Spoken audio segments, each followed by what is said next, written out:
Suatu ketika di zaman Rasulullah Sallallahu Alaihi Wasallam, harga-harga di pasar menjadi relatif lebih mahal. Lalu para sahabat datang menemui Rasulullah Sallallahu Alaihi Wasallam mengadukan tentang hal ini. Mereka mengatakan, "Ghalas si'r fasa'ir lana ya Rasulullah."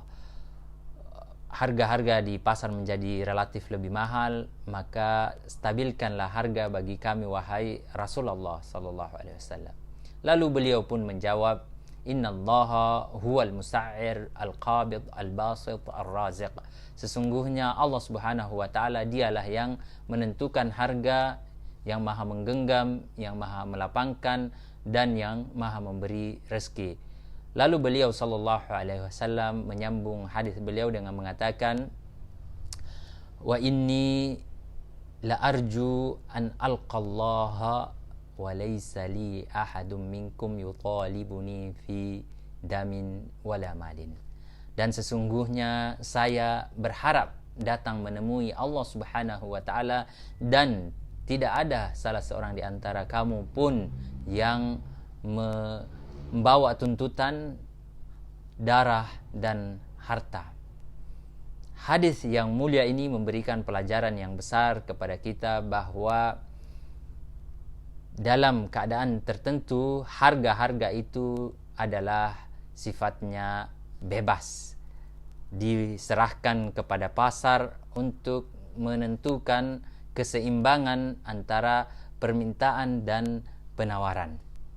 Dari hadis ini juga memberikan gambaran kepada kita bahwa apa yang dikemukakan selama ini tentang hukum-hukum permintaan dan penawaran sebenarnya berangkat dari teori yang dikemukakan oleh Rasulullah Sallallahu Alaihi Wasallam.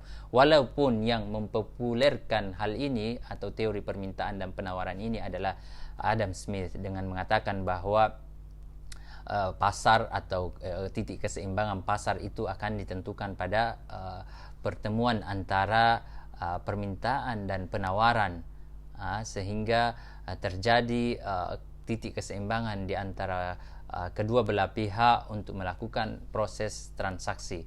Dan Adam Smith memandang bahwa ada invisible hand, ada tangan-tangan terselubung yang menjadi sebab atau membiarkan mekanisme pasar dalam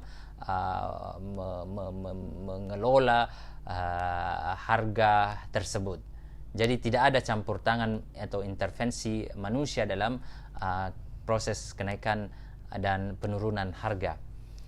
Sebenarnya teori ini sebenarnya dibangun dari falsafah hadis-hadis Rasulullah Sallallahu Alaihi Wasallam. Walaupun dalam teori Islam memandang bahwa ada pada kondisi-kondisi tertentu campur tangan pemerintah dalam harga, dalam menentukan kebijakan menentukan harga diperlukan ketika terjadi kezaliman atau terjadi monopoli, terjadi penindasan kepada pihak-pihak yang lemah di pasar tersebut.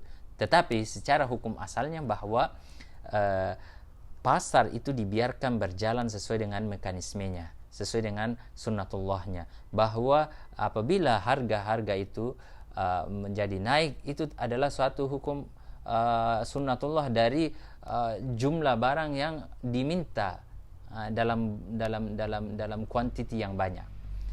Sebaliknya, jika harga itu akan menurun seiring dengan permintaan yang berkurang. Begitu pula dengan hukum penawaran. Apabila banyak barang yang tersedia di pasar ketika terjadi suatu musim, contoh kita kata musim durian, maka harga-harga akan menjadi turun. Begitu juga dengan sebaliknya, apabila barang yang tersedia sudah semakin berkurang, maka kembali harga itu akan menjadi naik. Teori ini sebenarnya tidak bertentangan dengan Islam, walaupun Islam melihat bahwa ada intervensi pemerintah ketika terjadi penindasan, kezaliman dalam proses transaksi ekonomi, dan pelaku-pelaku pasar mulai melakukan tindakan-tindakan penindasan kepada golongan-golongan yang lemah.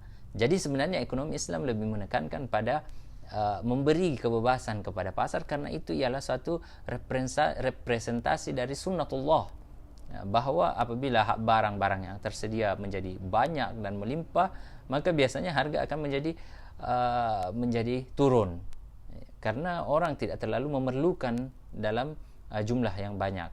Jika barang yang tersedia ada melimpah, biasanya orang akan mendapatkan sesuai dengan kadar keperluannya saja, sehingga itulah menjadikan harga akan menjadi lebih murah.